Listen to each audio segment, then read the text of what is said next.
bonjour à toutes, bonjour à tous.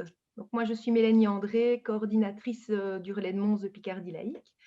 J'ai le plaisir d'accueillir aujourd'hui Madame Coralie Hublot. Bienvenue Coralie. Merci beaucoup. Merci d'avoir répondu à notre invitation. Donc Coralie, tu travailles au CIRE. Le CIRE, c'est l'acronyme de Coordination Initiative pour Réfugiés Étrangers, où tu es aujourd'hui coordinatrice du service politique et de la permanence socio-juridique. Mais tu as accumulé par le passé une expertise en tant que juriste au sein de ce même service politique sur des questions de séjour, comme par exemple l'accès au territoire, la régularisation, le regroupement familial et bien sûr plus globalement sur le droit des étrangers. Alors, je souhaite également la bienvenue à Monsieur François Annecourt. Bonjour François. Merci à vous. Merci d'avoir à nouveau répondu à une sollicitation de Picardie laïque. Alors, François, tu es avocat au barreau de Mons, un avocat praticien du droit des étrangers.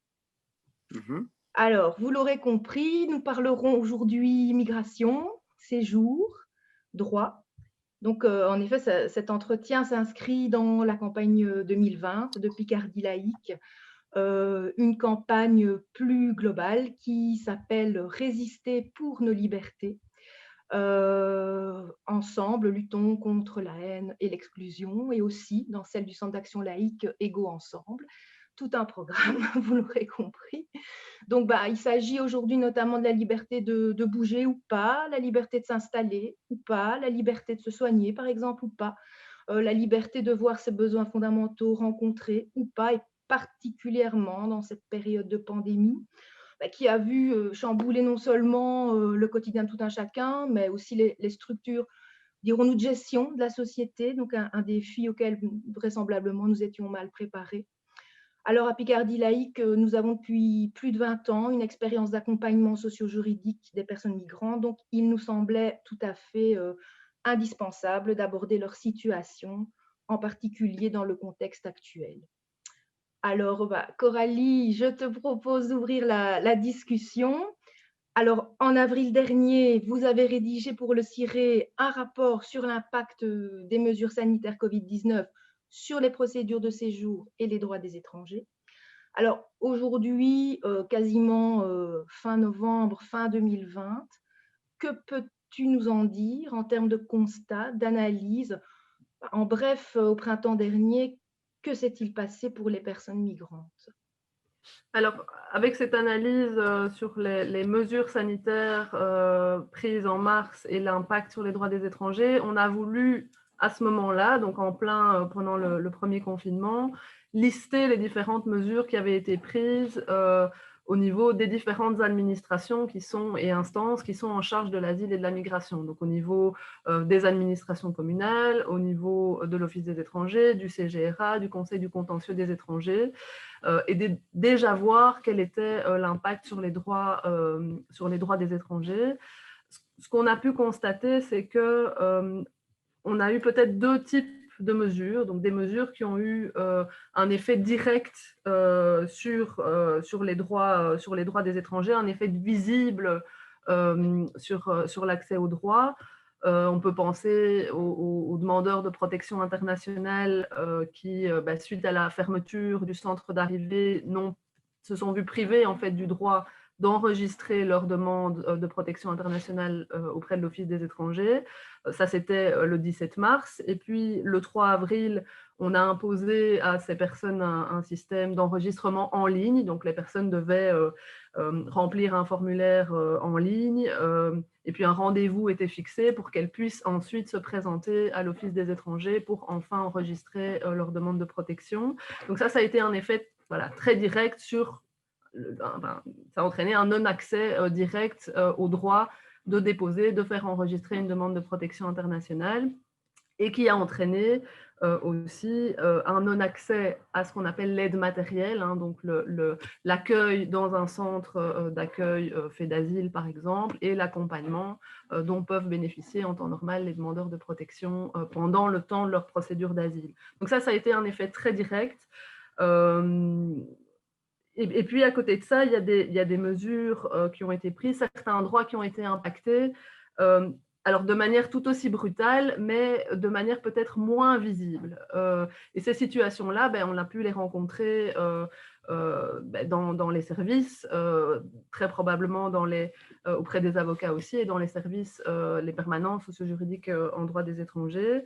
Donc moins visible, je pense par exemple aux personnes sans papier, qui se sont retrouvées encore plus précarisées qu'en temps normal, hein, donc, puisque ce sont des personnes qui vivent en Belgique sans titre de séjour, parfois depuis plusieurs années. Et la crise sanitaire, les mesures ont sans doute encore augmenté la précarité dans laquelle se trouvent ces personnes, puisque pour beaucoup, elles travaillent dans l'économie informelle, donc de manière non déclarée, et pour beaucoup d'entre elles, elles ont perdu leur source de revenus, sans pouvoir, pour les personnes sans papier, accéder au filet de sécurité qui existe heureusement en Belgique et qui est l'aide sociale, puisque sans titre de séjour, sans inscription dans les registres, on ne peut pas accéder à l'aide sociale du CPAS quand on est sans papier. Je pense aussi donc à côté des personnes sans papier, aux femmes migrantes, victimes de violences conjugales. On a eu beaucoup, à la reprise de nos permanences socio-juridiques en présentiel au mois de mai, beaucoup de situations de femmes migrantes, victimes de violences conjugales, donc qui viennent pour la plupart dans le cadre d'un regroupement familial. Et qui se sont retrouvées dans une situation où non seulement elles ont dû vivre des violences parfois encore plus graves et plus régulières en raison du confinement, mais qui ont eu aussi beaucoup de mal à être aidées, être accompagnées dans cette situation, parce qu'il y avait des services qui étaient fermés, parce que les consultations médicales n'étaient pas accessibles à un certain moment, sauf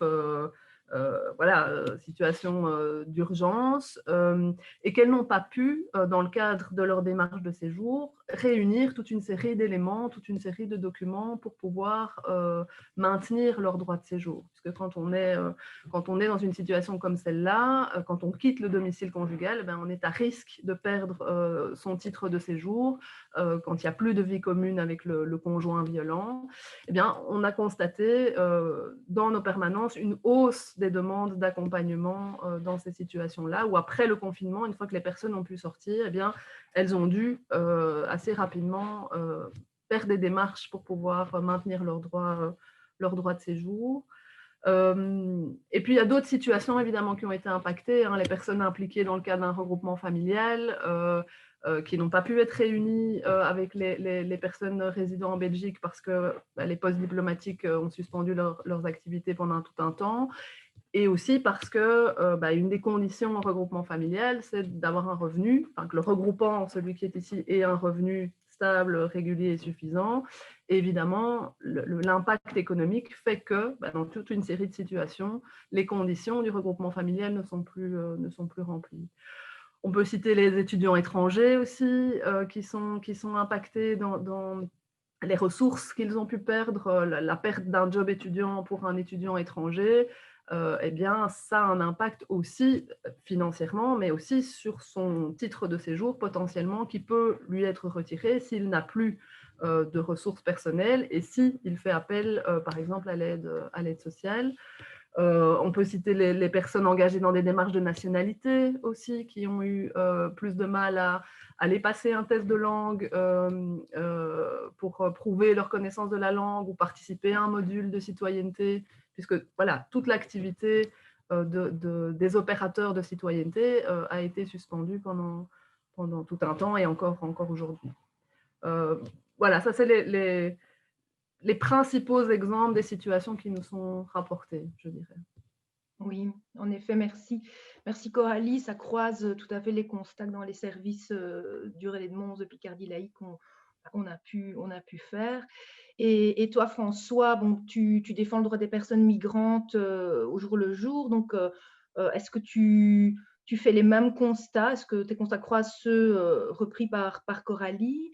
Et on se rend souvent compte que le grand public n'a pas toujours la possibilité d'avoir accès à des exemples concrets concernant la situation des personnes migrantes, des personnes étrangères. Beaucoup de fantasmes et de préjugés percolent et sont renforcés dans la société. Donc, je profite d'avoir deux praticiens sous la main pour vous demander pragmatiquement, est-ce que tu pourrais nous donner quelques exemples qui illustrent un peu tout ça dans ta pratique? Est-ce que toi, tu as rencontré des obstacles dans, dans- dans l'accompagnement que tu peux faire liés à ces mesures sanitaires? Tout à fait. Et je confirme tout à fait ce que Coralie a pu dire. C'est des difficultés que nous avons également perçues. De manière peut-être plus globale dans un premier temps, et puis je reviendrai sur des exemples concrets juste par après. De manière plus globale, je diviserai les personnes concernées en trois catégories, en quatre catégories finalement. Premièrement, les migrants qui sont déjà en Belgique, soit qu'ils soient des demandeurs de protection internationale, soit qu'ils soient effectivement des personnes déjà en possession d'un titre de séjour avec ce problème de risque de retrait, par exemple pour violence conjugale ou séparation de manière générale, ou adresse distincte, parce que dès que vous avez une adresse distincte en déant un délai de 5 ans, qui dans certains cas peut être réduit de 3 ans à partir du mariage ou de la cohabitation légale concernée, vous risquez de perdre votre titre de séjour. Donc il y a eu des problèmes particuliers posés par rapport à ça. Et troisième sous-catégorie, c'est effectivement les personnes sans papier. Par rapport aux personnes sans papier, on a vu effectivement des difficultés particulières parce que ces personnes se sont trouvées, donc quand on personnes sans papier, c'est-à-dire des personnes qui sont déjà en Belgique et qui ne disposent d'aucun titre de séjour, qui ne sont pas dans une procédure qui donne lieu à la délivrance d'un document quelconque. Et donc pour ce type de personnes, généralement elles survivent grâce à l'entraide ou grâce à du travail au noir. Et l'un et l'autre, entraide et travail au noir, ont été fortement impactés par la situation sanitaire, en particulier, plus encore lors du premier confinement, qui était un confinement quand même beaucoup plus global que celui qu'on connaît aujourd'hui. Et donc, soit la solidarité ne s'organisait plus, soit le travail au noir n'avait plus lieu. Vous imaginez bien qu'un travailleur qui n'est pas soumis à un contrat de travail, c'est le premier à sauter en cas de nécessité de se séparer d'une partie des travailleurs. Donc effectivement, ces personnes-là ont été fortement impactées. Et par rapport à ça, nous avons dû leur proposer des solutions dans la mesure du possible. On y reviendra par après.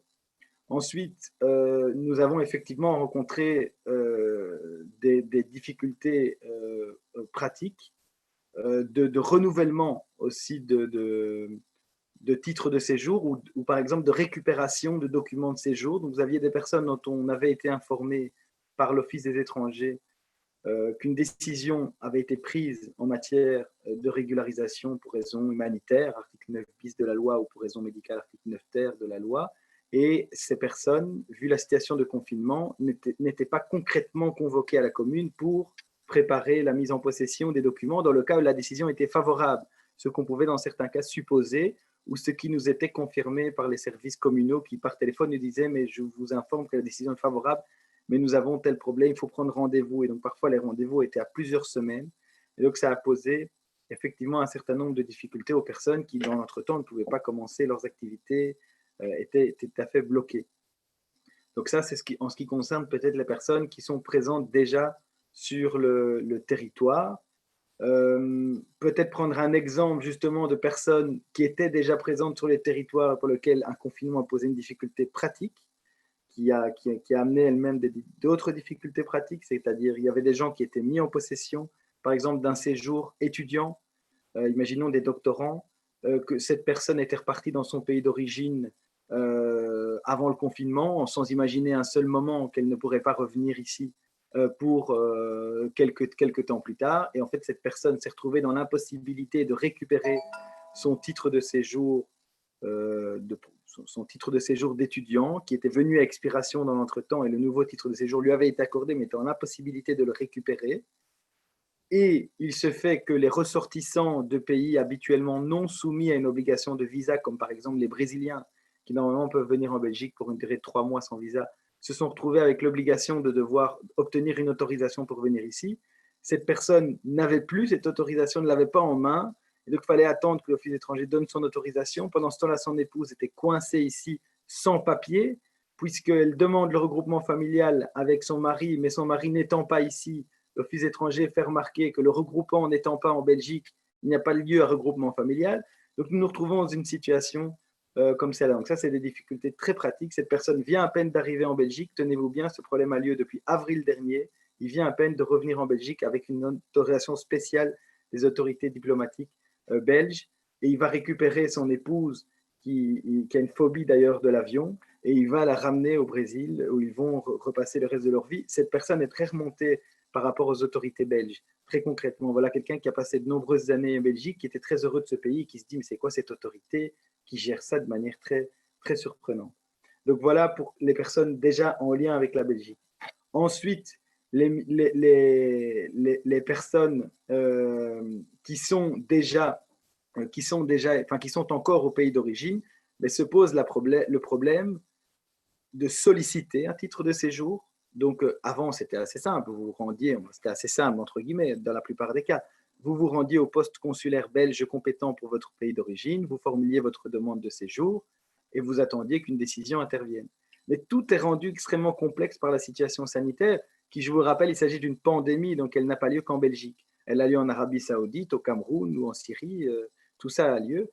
Donc, il y a des mesures prises localement, ce qui fait que les personnes ne peuvent pas facilement se déplacer au poste consulaire. Par ailleurs, les postes consulaires, afin de limiter le trafic et puis d'autres choses, enfin, le trafic au sens général évidemment du terme, ont veillé à un moment donné, n'instruisaient plus les dossiers. Donc, ils disaient aux personnes, il est plus possible, dans certains cas, d'introduire une demande de visa. Et donc, il y avait ce problème d'introduction de la demande, que ce soit pour arriver jusqu'au poste consulaire ou que ça soit pour effectivement introduire formellement la demande. Ensuite, il fallait être mis en possession du titre de séjour. Et puis ensuite, il fallait aussi obtenir les autorisations requises pour passer les frontières. Donc, ce qui était avant une seule étape, entre guillemets, c'est-à-dire vous sollicitez, vous attendez, vous obtenez, vous arrivez. Maintenant, c'était 3 chemins de croix, en quelque sorte.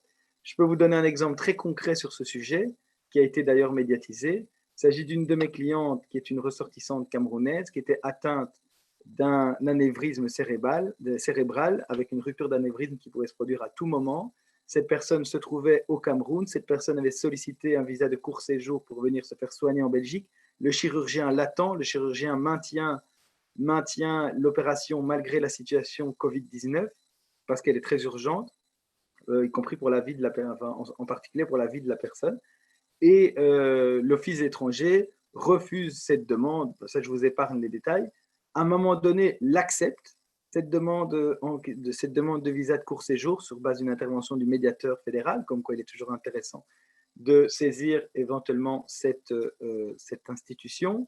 Et à la suite de ça, le consulat, donc le poste consulaire belge délivre à la personne un visa dans son passeport. On se dit que c'est en ordre. Cette personne rentre dans l'avion et une fois dans l'avion, l'agent de liaison de l'ambassade de France à Yaoundé, qui en fait se chargeait de la protection de la question des frontières extérieures de l'espace Schengen, puisque l'avion allait jusqu'à Paris, donc c'est la France qui, dans ce cas-là, est responsable de la frontière extérieure de l'espace Schengen, a dit, mais excusez-moi, vous n'êtes absolument pas autorisé à passer les frontières de l'espace Schengen, malgré que vous ayez un visa, vous n'êtes pas dans les catégories d'exemption prévues, parce que vous devez savoir qu'au niveau européen, il a été décidé que toutes les personnes, tous les ressortissants extérieurs à l'espace Schengen, hors exception, ne pouvaient plus entrer dans l'espace Schengen, même munis d'un visa. Et donc, cette personne a dû, on l'a fait sortir de l'avion, ça a duré 2 jours, et on a dû régler le problème en allant jusqu'à faire intervenir l'équivalent du médiateur fédéral français, donc le défenseur des droits en France, qui est intervenu, et finalement, ça s'est résolu, la personne est arrivée. Mais ça a été vraiment extrêmement complexe, ça a duré des jours et des jours. Voilà un exemple concret. Je vous avais donné un autre exemple concret avec ce ressortissant brésilien, qui d'une certaine manière peut être assimilé aussi à ce problème des migrants de l'extérieur qui ont énormément de difficultés à rejoindre la Belgique.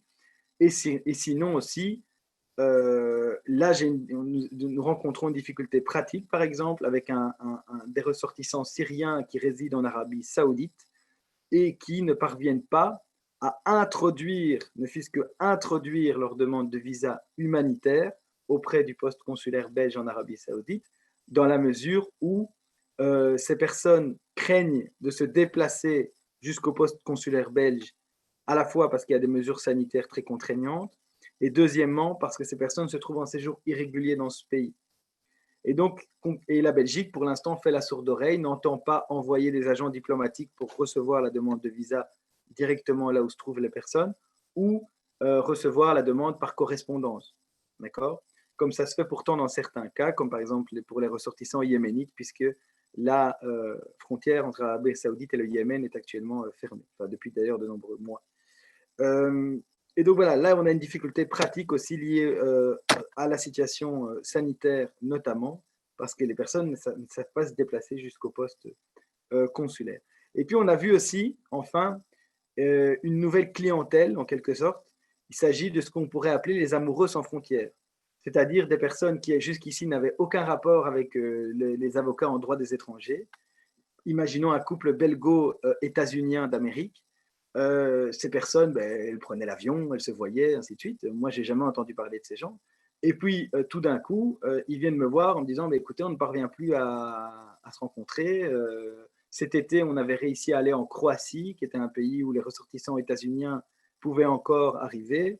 Et moi aussi, j'ai pu arriver jusque-là. On s'est retrouvés là-bas, mais là, il y a des difficultés. Maintenant, c'est plus possible. Que faire? Et donc, on a eu toute cette clientèle. Et là, on doit trouver des solutions vraiment sur mesure qui prennent à la fois en considération le fait de sortir du pays, ce qui est une chose qui n'est pas toujours autorisée par les temps qui courent, de rentrer dans l'autre pays, ou bien à l'inverse, de sortir de l'autre pays et de rentrer dans celui-ci, éventuellement parfois en transitant par des pays tiers, comme Singapour ou Dubaï, dont les personnes qui viennent de ces pays peuvent parfois entrer librement dans l'espace Schengen ou librement aux États-Unis. Et donc, il faut organiser des solutions pour ces personnes pour qu'elles puissent se revoir, tout simplement, et voilà, passer du temps ensemble. Donc ça, c'est vraiment une toute nouvelle clientèle qui vient parce qu'il y a un problème très spécifique qui s'est créé, en particulier par rapport à ça. Je reviens juste un instant sur les migrants d'ici, sur la question des sans-papiers, parce qu'effectivement, on constate qu'il n'y a rien qu'à changer. On aurait peut-être pu espérer qu'étant donné la situation sanitaire, le précédent gouvernement ou l'actuel, nouveau depuis le 1er octobre, décide de critères clairs de régularisation des personnes sans papier. Ça n'est pas le cas, ce qui fait que seules les familles avec approximativement 10 ans de séjour et des enfants mineurs ou majeurs, peu importe, mais en tout cas ce type de famille ont, à mon sens, des chances raisonnables d'être régularisés dans ce cadre-là. Les autres n'en ont a priori pas. Donc ça veut dire que vous avez toutes sortes de personnes qui sont sans perspective. Donc voilà un peu pour répondre à votre question. Merci François. À t'écouter, moi, je me fais la réflexion que la plupart des situations que tu nous relates ce sont des situations ubuesques. Tu fais bien de remettre le contexte pandémique pour qu'on se rende compte que ça ne dépend pas uniquement d'une réalité locale, que ce sont des vases communicants, des choses qui s'emboîtent. Si ça ne bloque pas là, ben ça bloquera là, pour arriver à des situations à la limite complètement folles. La réflexion qui me vient aussi, c'est de me dire qu'en fait, des facilités, des droits qui nous semblaient couler de source, acquis, auxquels on ne réfléchissait même plus, bah, d'un coup s'arrête. Moi, là, j'enfonce une porte ouverte. C'est un peu pareil pour tout le monde. Mais dans ce cas-ci, on voit aussi que d'un côté, blocage, parce qu'il faut, les administrations s'arrêtent, se réinventent, etc.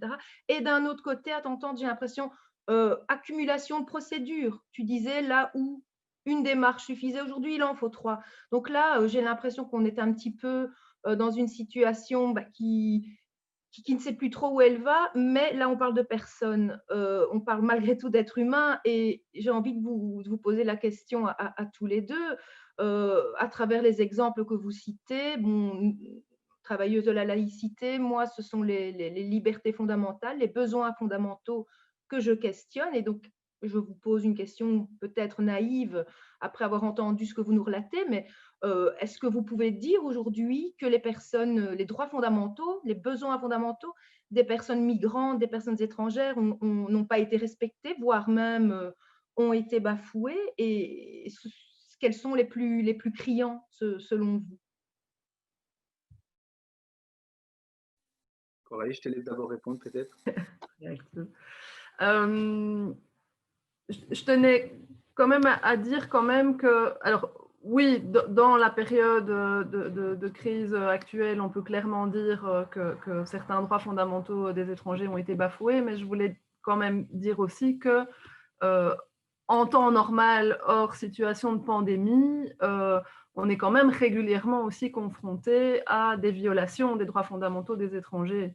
Parce que quand on est étranger en Belgique, la situation, l'accès aux droits en Belgique va dépendre de ce fameux titre de séjour et que quand on n'en a pas ou quand on a des difficultés à le faire renouveler ou à l'obtenir, eh bien, tous les autres droits socio-économiques ou les droits fondamentaux, eh bien, on n'y a pas accès non plus. Et donc, en temps normal, c'est déjà compliqué pour toute une série de personnes d'avoir accès à la santé, d'avoir accès à la vie familiale, d'avoir accès à toute une série de droits fondamentaux. Et donc, particulièrement, encore plus dans le contexte de pandémie actuelle, on constate effectivement une violation des droits. Moi, je citerai le droit à la dignité humaine d'abord. Je parlais tout à l'heure des demandeurs de protection internationale qui n'ont pas pu enregistrer leur demande d'asile et avoir accès, ne serait-ce qu'à, non seulement à la possibilité de demander une protection à la Belgique, mais aussi à un toit, à la nourriture, à l'aide matérielle qui est un droit consacré par la loi belge. La dignité humaine des personnes sans papier aussi, le droit à la santé, évidemment. Pour les personnes sans papier, par exemple, elles ont droit en temps normal et encore actuellement à ce qu'on appelle l'aide médicale urgente, mais l'aide médicale urgente, en l'état actuel, ne permet pas de couvrir les dépenses, par exemple, liées aux mesures qui doivent être respectées, les mesures d'hygiène, des gestes barrières qui doivent être respectés par tous, acheter du gel hydroalcoolique, des masques, etc. Ce n'est pas nécessairement acquis dans le cadre d'une aide médicale urgente. Le droit à la vie familiale, clairement, on l'a entendu avec François aussi, le fait de pouvoir avoir des relations familiale, de faire venir son conjoint, d'être rejoint et de mener une vie de famille en Belgique, ben ça clairement, ça n'est pas possible pour toute une série de personnes. Le droit à la nationalité belge aussi. Les démarches sont déjà en temps normal des démarches assez longues et compliquées pour les étrangers, de plus en plus au fur et à mesure des réformes. Et là aussi, on prolonge d'autant, on éloigne d'autant ce droit à la nationalité belge parce que les procédures sont plus longues, les procédures sont plus compliquées, parce qu'il faut réunir différents documents qui ne peuvent pas l'être aujourd'hui. Oui, ok, merci. Donc, c'est vrai qu'on le voit, hein, on est loin d'un boulevard doré d'accès, même aux droits les plus élémentaires et même en temps normal, dirais-je. François? Donc, je voulais tout simplement sur la question de la nationalité belge, c'est assez intéressant. En effet, la difficulté très pratique pour préciser ce que voulait certainement dire Coralie, par exemple sur les parcours d'intégration qui doivent régulièrement être effectués pour accéder à la nationalité belge. Je vous ai parlé des détails, mais c'est régulier. En particulier à Bruxelles-Capitale, il y a une grosse tension sur ce marché.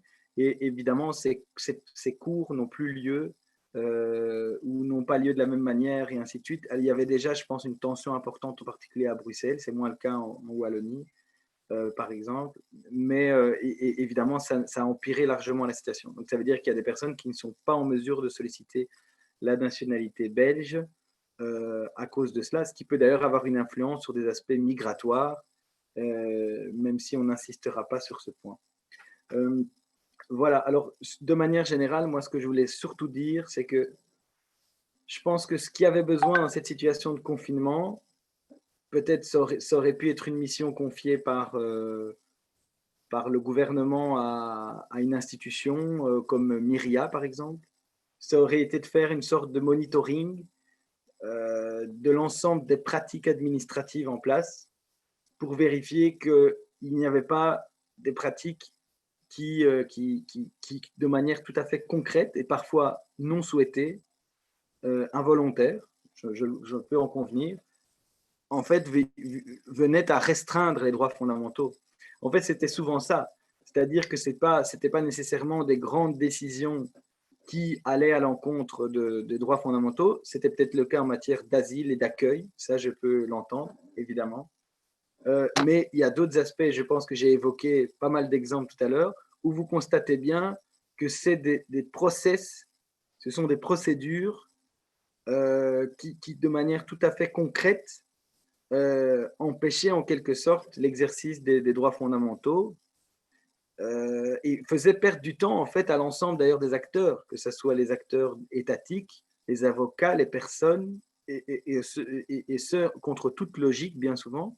Donc voilà, il aurait peut-être été intéressant que pendant cette situation particulière, avec des difficultés particulières qu'elle est se poser, il y ait une institution qui puisse vérifier que les choses avancent convenablement et dénoncer éventuellement des problèmes à tel ou tel niveau. Ça aurait pu être quelque chose d'interfédéral, voire plus large encore, dans la mesure où ces problèmes sont parfois des problèmes créés par les collectivités locales. Il y a eu des communes, des régions, parfois, qui ont fait des difficultés dans le cadre de ce confinement. Et je ne dis pas que c'était toujours volontaire, mais en tout cas, ça posait des problèmes concrets. Et donc, à partir de petites choses assez concrètes, finalement, vous avez des atteintes aux droits fondamentaux. Voilà. Donc, ça, c'est ce qui a manqué, à mon sens.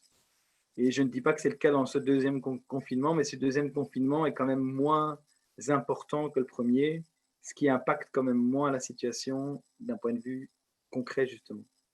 Ben voilà, c'est exactement la question que je me posais. Je t'entends déplorer l'absence d'une coordination et en même temps énoncer une piste. Donc, ça veut dire que il y a manqué de quelque chose. Donc, aujourd'hui, ben justement, ce deuxième confinement moins total, certes, mais où en est-on? Est-ce que tous les deux, vous constatez des mêmes difficultés? Des choses se sont-elles amplifiées? Est-ce que le fait que, bon, certains services sont quand même plus accessibles, ont eu peut-être un peu plus le temps de revoir certaines pratiques, est-ce que ça fluidifie les choses? Qu'est-ce qui pose encore problème aujourd'hui? Qu'est-ce qui va mieux? Que pouvez-vous en dire? Quand j'ai encore la parole, je dis un mot là-dessus. J'ai l'impression qu'on a quand même un petit peu plus d'expérience que lors du premier confinement et que les choses se règlent peut-être un peu mieux. Et puis, il est surtout moins important. À côté de ça, il continue d'y avoir des problèmes très concrets qui se posent.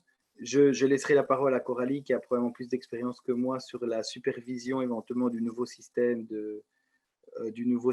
d'inscription des demandeurs de protection internationale, par exemple. Mais sur des aspects très concrets de sollicitation de titres de séjour auprès des communes, par exemple. Là, on constate de nouveau qu'on place les gens dans des systèmes de rendez-vous à plusieurs semaines, et rien que prendre le rendez-vous prend tout un temps, en plus de l'obtenir.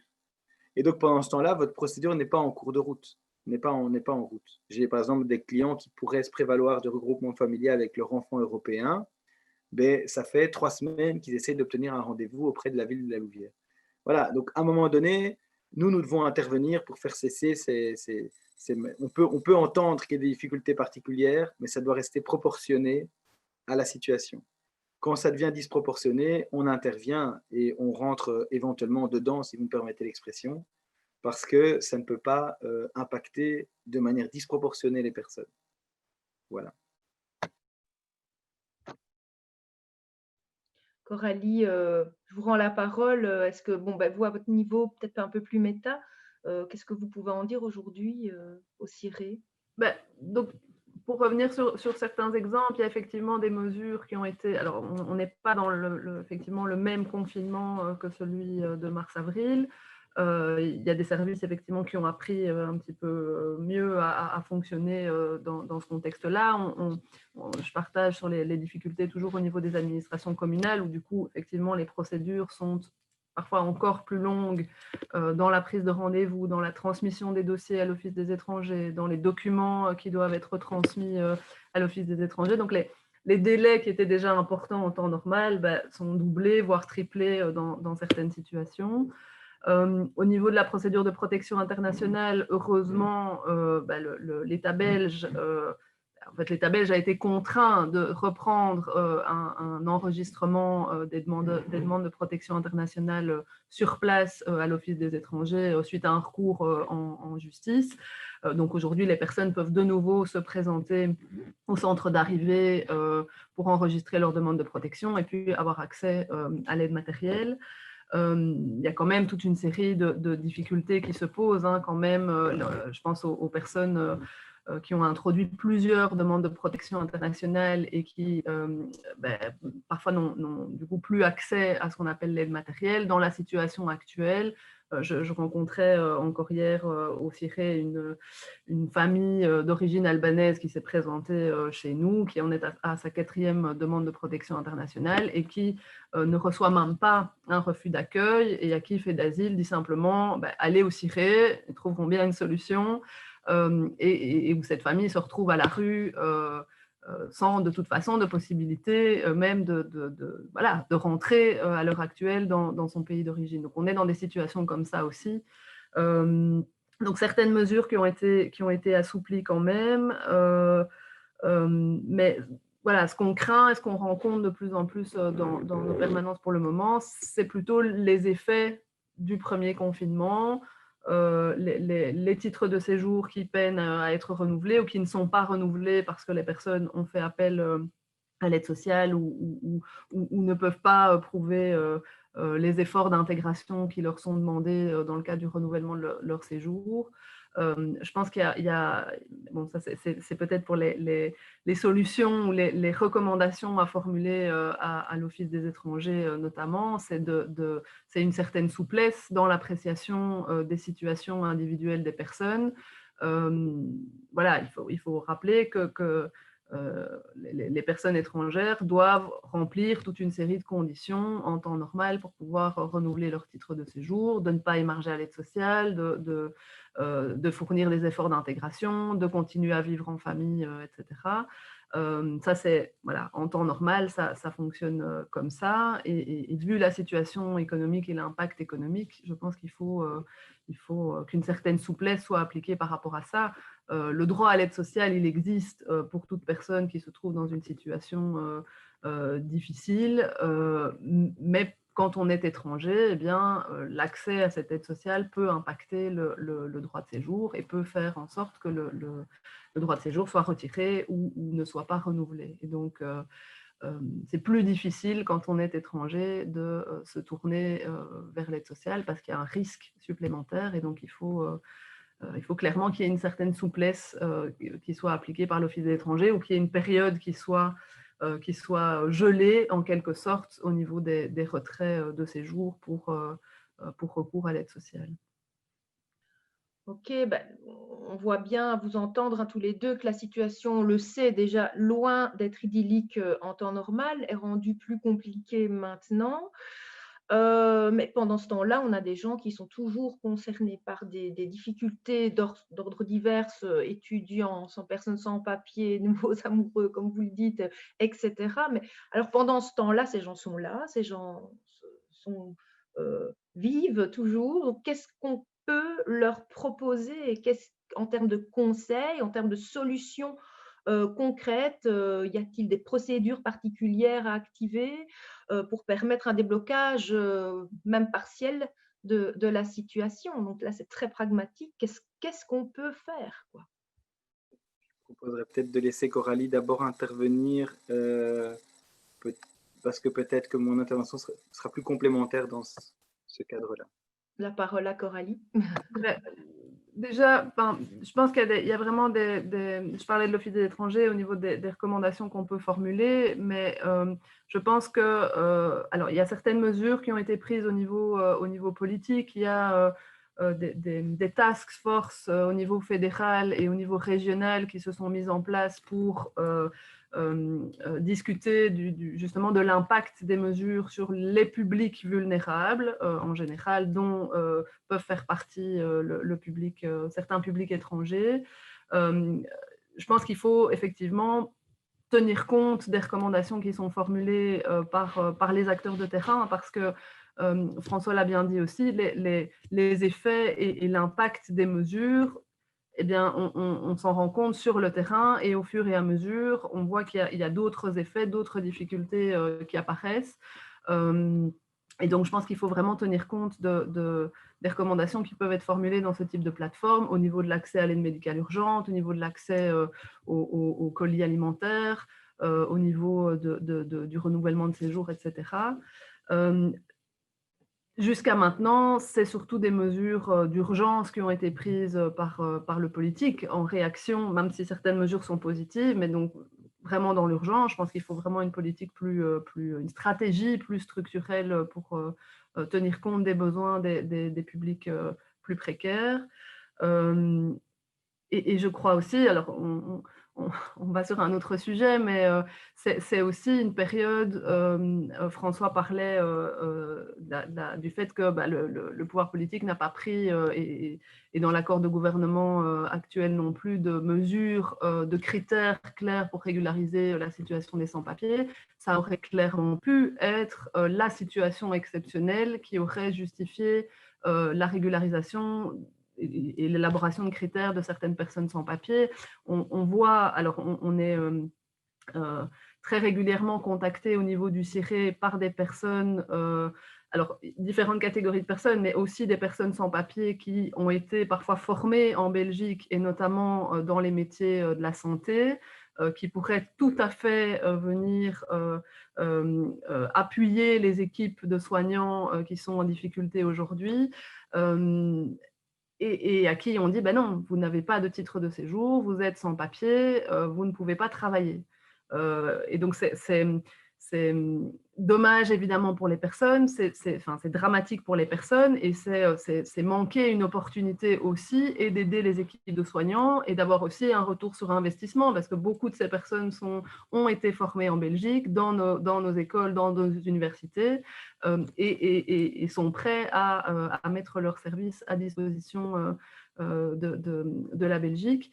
Il y a aussi des personnes qui sont venues avec une formation aussi dans les secteurs de la santé, mais aussi d'autres dans l'enseignement, par exemple, dans leur pays d'origine, et qui rencontrent des difficultés, on n'en a pas parlé, mais dans l'équivalence, les procédures d'équivalence de leur diplôme. Et donc, il y a toute une série de blocages encore comme ça, où il faut en fait une volonté politique pour les débloquer. Et je pense que on a eu des arrêtés ministériels de pouvoirs spéciaux, on aurait pu tout à fait, et on peut encore prendre des mesures qui permettraient de prendre des mesures politiques exceptionnelles pour aider ces publics-là. Oui, à t'entendre, on se dit que la Belgique manque un peu de pragmatisme. Diverses pistes ont été évoquées. On pourra terminer là-dessus, mais là, je me tourne peut-être plus vers François en termes pour les personnes qui se trouvent aujourd'hui dans ces diverses situations. Qu'est-ce qui, outre le fait de s'adresser à un avocat, bien sûr, de suivre un chemin connu, est-ce qu'il y a des choses à faire très concrètes, des procédures à enclencher? Comment peut-on les aider? Y a-t-il des trucs et astuces, hein, oserais-je dire? Là, on va plus passer en quelque sorte dans le droit social que dans le droit de l'immigration en tant que tel. Donc, droit à l'aide sociale en quelque sorte. Alors, il se fait que il y a donc des personnes sans papier disposent en tout cas d'un droit social reconnu. Coralie en a touché un mot, il s'agit de l'aide médicale urgente. Donc ça, c'est déjà très important que de solliciter cette aide de la part de toutes les personnes sans papier, en ce compris celles qui cohabitent avec des personnes qui sont en séjour régulier, bien que ça peut poser des difficultés dans le cadre de l'appréciation de l'état de besoin de ces personnes. Mais on peut toujours en bénéficier, et en particulier lorsque les frais médicaux sont importants. Ça, c'est une première chose. Ensuite de ça, il existe une seule catégorie de personnes sans papier, en séjour irrégulier, autrement dit, qui peuvent bénéficier d'une forme d'aide sociale. Ce sont les familles avec enfants, les familles en séjour régulier avec enfants mineurs. Dans ce cas-là, ces familles doivent se voir proposer par le CPAS un centre de retour, une place ouverte dans un centre de retour de la part de FEDASIL. Donc le CPS doit leur proposer impérativement cela. il se fait que de manière régulière, les CPAS ne le font pas, ne proposent pas ça à ces personnes. Si ces personnes se présentent à elles, soit elles n'ont droit à aucune forme de décision quelconque. Ça, c'est une première chose que je voudrais dire, c'est que toute personne qui s'adresse au CPS, même en séjour irrégulier, doit toujours exiger qu'une décision écrite soit prise par rapport à sa demande, et non pas simplement la personne au guichet qui lui fait savoir qu'il estime qu'il n'est pas dans les conditions. Ce n'est pas une bonne réponse. Et le cas échéant, de s'adresser à un service social, comme le CIRE en organise, ou à un avocat praticien de la matière, pour que cette personne contacte par écrit CPS en disant cette personne se présente à vous, vous ne lui fournissez pas de réponse écrite par votre comité ad hoc sur sa demande. Donc, en tout cas, il y a lieu que les CPS leur proposent cette aide. S'il ne le fait pas, le CPS est en tort. Il y a une jurisprudence qui est continue, donc la manière dont les juridictions apprécient ce type de situation, c'est tout à fait stable.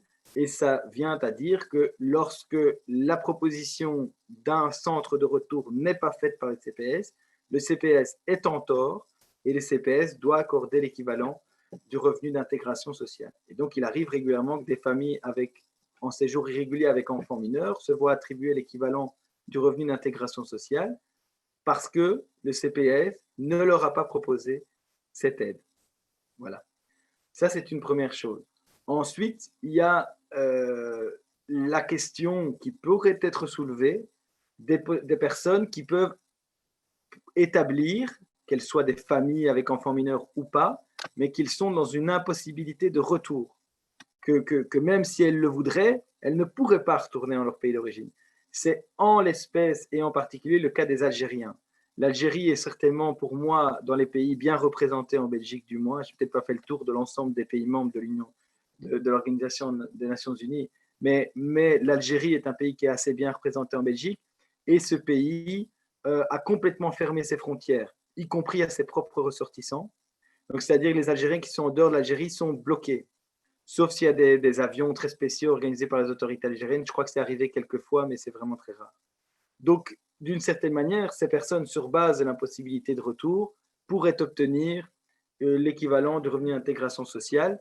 En particulier, ça me permet de faire le lien avec le troisième point que je voulais évoquer, les personnes qui sont en procédure de séjour pour raison médicale, article 9 ter de la loi du 15 décembre 1980 sur les étrangers. Puisque ces personnes pouvaient déjà, depuis quelques années, solliciter, lorsqu'elles se sont vues refuser ce titre de séjour ou la prolongation de ce titre de séjour, elles pouvaient déjà, sur base d'un cas de jurisprudence qu'on a appelé du nom du requérant Abdida, et donc sur base de cette jurisprudence, pouvaient effectivement solliciter l'équivalent du revenu d'intégration sociale dès lors qu'elles démontraient qu'elles étaient dans un état de besoin, qu'elles étaient en procédure. Et puis après, il y a certaines juridictions qui ont estimé qu'il fallait prouver très concrètement qu'on était soit dans l'impossibilité médicale de retour, ce qui est même autre chose d'ailleurs, ou bien que les soins disponibles n'étaient pas concrètement, que les soins nécessaires n'étaient pas concrètement disponibles au pays d'origine. Mais de manière générale, de plus en plus de juridictions, et ça semble être ça qui est devenu la norme, considèrent que toute personne qui se trouve dans cette situation de recours pour raison médicale peut bénéficier de l'équivalent du revenu d'intégration sociale durant l'examen de son recours, qui peut durer malheureusement pour ces personnes des années. Et donc, c'est aussi une solution pour un certain nombre de personnes que de solliciter cette aide qui bien souvent est refusée, et puis il faut introduire un recours soit en référé en urgence, soit de manière ordinaire ou les deux, par un avocat ou un service social. Bon, il faut être avocat pour pouvoir représenter la personne devant les juridictions. Voilà, et sachant évidemment que dans le cadre justement de ces deux derniers points que je viens d'évoquer, l'état de besoin de la personne qui doit être prouvé, la personne doit prouver qu'elle est en état de besoin, qu'elle a besoin d'une aide, mais il est plus facile à établir dans le contexte de pandémie actuelle, puisque effectivement tous les mécanismes de solidarité sont beaucoup moins facilement mis en place, en particulier durant le premier confinement. Et en plus, on ne peut certainement pas encourager les personnes d'aller chez les uns et les autres chercher de la nourriture ainsi de suite.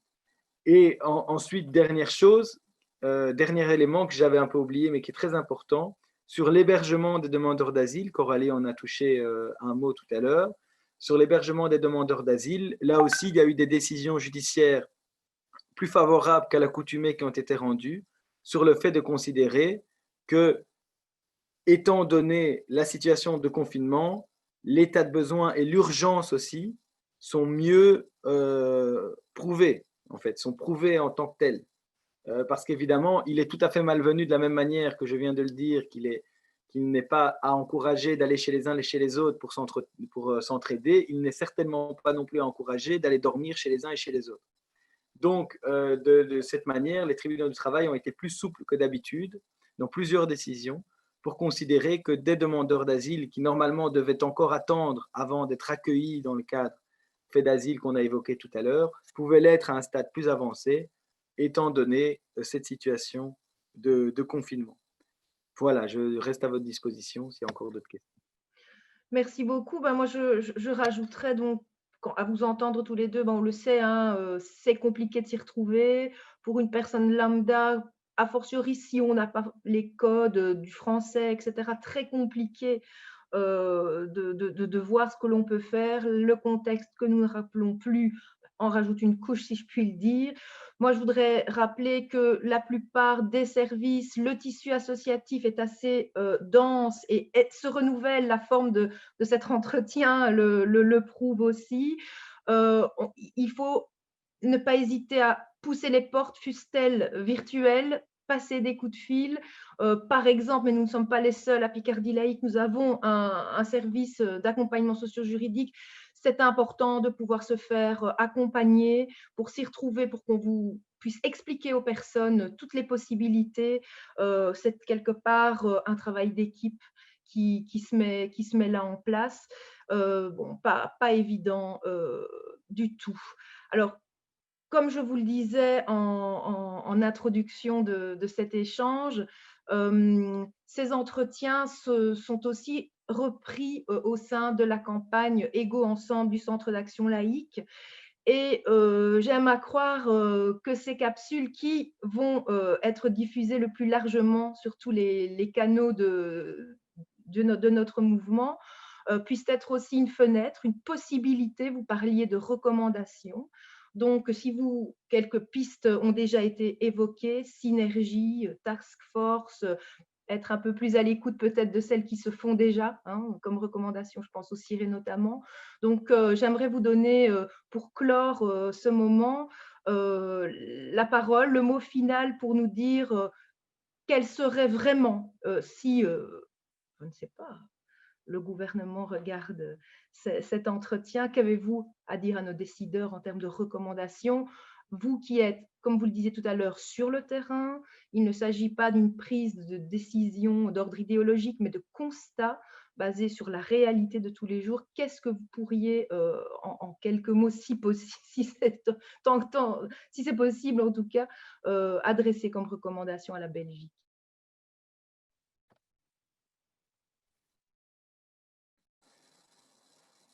François, vas-y. Alors, le jeu de micro, c'est particulier. Voilà. François, allons-y. Ce que je voulais dire donc en termes, je pense que de manière générale, une chose qu'il a manqué lors du premier confinement, ça a mis le doigt sur un problème pour moi dans l'administration de manière générale, c'est un certain manque d'agilité. C'est-à-dire qu'à certains moments, il faut pouvoir bien sûr sauvegarder la sécurité, ce qu'on appelle la sécurité juridique, c'est-à-dire le fait qu'il y a un cadre assez clair, qui est connu par les personnes et dans lequel tout le monde se tient, auquel tout le monde se tient. Ça me paraît être une bonne chose. Mais il ne faut pas que ce cadre empêche que dans une situation exceptionnelle, on ne puisse pas en sortir, ou en tout cas, voilà, permettre qu'il y ait une agilité. Dans les cas que je vous ai évoqués pratiques, on a senti tout sauf de l'agilité. C'est vraiment ce qu'il a manqué. Et pourtant, ce n'est pas compliqué. Simplement, il faut pouvoir donner peut-être un petit peu plus, et ça va mieux en Belgique qu'en France, hein, parce que j'ai pu comparer la situation avec la France, avec cet exemple que je vous ai donné avec le Cameroun. C'est un État qui est beaucoup plus structuré, beaucoup plus hiérarchique que la Belgique. Mais donc, quand même, il n'en demeure pas moins qu'en Belgique aussi, il y a parfois un manque peut-être d'autonomie de la part de la personne dépositaire de l'autorité qui, dès lors, agit comme en temps normal alors que nous sommes en situation exceptionnelle. Donc ça, c'est une manière générale, c'est vraiment l'agilité. Je pense que c'est quelque chose qu'on doit apprendre de cette crise. Deuxième chose, je pense qu'il y a deux autres raisons que celles qui ont déjà été invoquées par Coralie, qui commanderaient effectivement à ce qu'il existe, à ce que le gouvernement décide de donner des critères clairs de régularisation des personnes sans papier. Alors, le gouvernement pourrait ne pas désavouer ce qu'il a dit dans sa note de politique générale que j'ai encore lue ce matin, à savoir de ne peut-être pas décider de critères clairs à travers une loi ou quelque chose comme ça, mais en tout cas que les instructions qui sont données par le secrétaire d'État à son administration soient rendues publiques, qu'il y ait justement une sécurité juridique, comme je le disais tout à l'heure, une prévisibilité, que les gens sachent si ça vaut la peine ou pas d'introduire une demande de régularisation de séjour, ce qui n'est même pas le cas aujourd'hui. Donc, voilà, je pense que des critères clairs devraient être mis en place. Je l'avais dit pour plusieurs raisons, non seulement celles qui ont été invoquées par Coralie, je préciserai que quand elle a évoqué effectivement des raisons très pratiques, très pragmatiques, c'est toi, Mélanie, je pense, qui a dit ça, il y en a effectivement, c'est-à-dire que la plupart de ces personnes ne peuvent actuellement pas être éloignées de toute façon vers leur pays d'origine. Soyons clairs, ne peuvent pas être éloignées vers leur pays d'origine. Dès lors, ces personnes sont là et resteront là, pendant encore un certain temps du moins. Donc, au moins faisons de ces personnes des personnes qui peuvent, en toute légalité, apporter une plus-value à ce pays. Elles le sont déjà, elles le font déjà, mais dans le cadre d'une économie clandestine qui a certainement des bienfaits pour ce pays, mais n'en a pas totalement. Et donc, effectivement, ces personnes sollicitent le droit de pouvoir participer au bien commun de ce pays.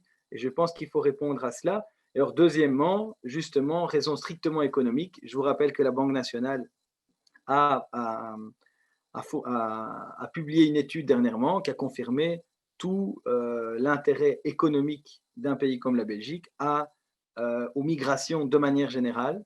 Et donc, il va sans dire que régulariser, comme le font aujourd'hui les autorités, mais de manière sans doute plus massive, des étrangers avec de toute façon une condition qui est toujours affectée, à savoir celle de prouver qu'on exerce un emploi ou en tout cas qu'on ne dépend pas des pouvoirs publics, ne pourra qu'avoir un effet favorable sur l'entrepreneuriat, sur la mise en place de nouvelles structures, sur, de manière générale, le PIB de ce pays.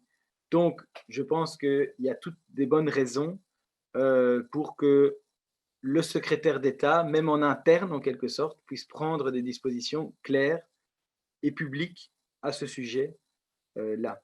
Je vous remercie. C'est moi qui te remercie, François. Hein. Voilà quelque chose de clair, net et précis.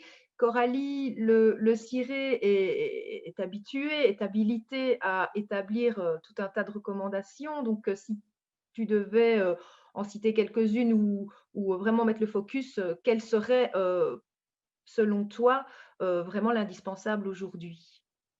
Ben, je vais rejoindre François sans grande surprise sur la situation des sans-papiers. Je pense qu'effectivement, même si l'accord de gouvernement ne le prévoit pas, le secrétaire d'État dispose du pouvoir discrétionnaire en matière d'octroi d'autorisation de séjour pour circonstances exceptionnelles, la régularisation humanitaire ou pour raisons médicales. Et donc, je pense qu'il faut effectivement qu'il s'en empare parce que il va y avoir probablement, donc non seulement des personnes voilà, qu'on libère des centres fermés, qu'on ne peut pas éloigner vers les pays d'origine qui se retrouvent en situation irrégulière, mais on va augmenter, de par la situation économique, le nombre de personnes en séjour irrégulier. Et je pense qu'il faut pouvoir ouvrir les yeux et assumer cette situation et avoir le courage de, effectivement, assouplir les critères appliqués en pratique, effectivement, de l'Office des étrangers qui ne permettent finalement, François l'a dit, uniquement de régulariser des personnes qui sont en Belgique depuis 10 ans, avec des enfants scolarisés, etc. Il y a une multitude de situations qui devraient pouvoir l'être aussi. Et donc, je pense que c'est là la recommandation principal pour le moment parce que les personnes sans papier font partie des publics les plus précarisés en Belgique. J'en profite pour dire qu'on est en train de finaliser une analyse détaillée de l'accord de gouvernement et de la note de politique générale du secrétaire d'État Madi, et donc qui reprend les différentes recommandations qu'on formule sur les différentes thématiques, pas uniquement en temps de pandémie, mais de manière plus générale aussi.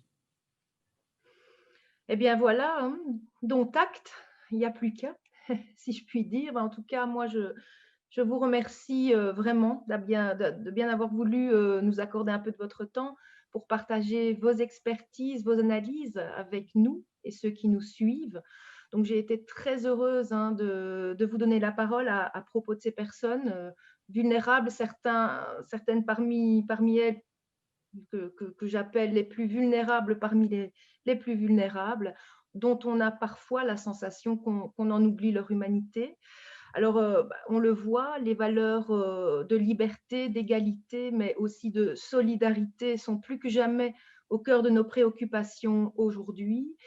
Impossible de ne pas évoquer l'actualité des instances judiciaires montoises actuelles, là, au moment où nous parlons, qui nous le rappelle de façon aiguë, hein, avec le procès autour de la mort de la petite fille Mauda. Alors réfléchir, s'informer, se poser des questions, se forger ses propres opinions les plus éclairées possibles, c'est vraiment le but de toute cette série d'échanges que Picardie Laïque propose. Alors, je vous donne rendez-vous à tous sur le site de Picardie Laïque, sur les Facebook, sur la chaîne YouTube, où vous pourrez retrouver l'intégralité des divers échanges sur des sujets variés, mais dont le fil rouge reste la résistance pour nos libertés. Et on l'a vu, celles que l'on pense acquises, qui dans le fond ne le sont plus forcément. Coralie et François, merci pour ce moment. Alors à tous, gardons force et courage face à ce contexte inédit, protégez-vous et à très, très bientôt. Merci de votre écoute. Merci à vous.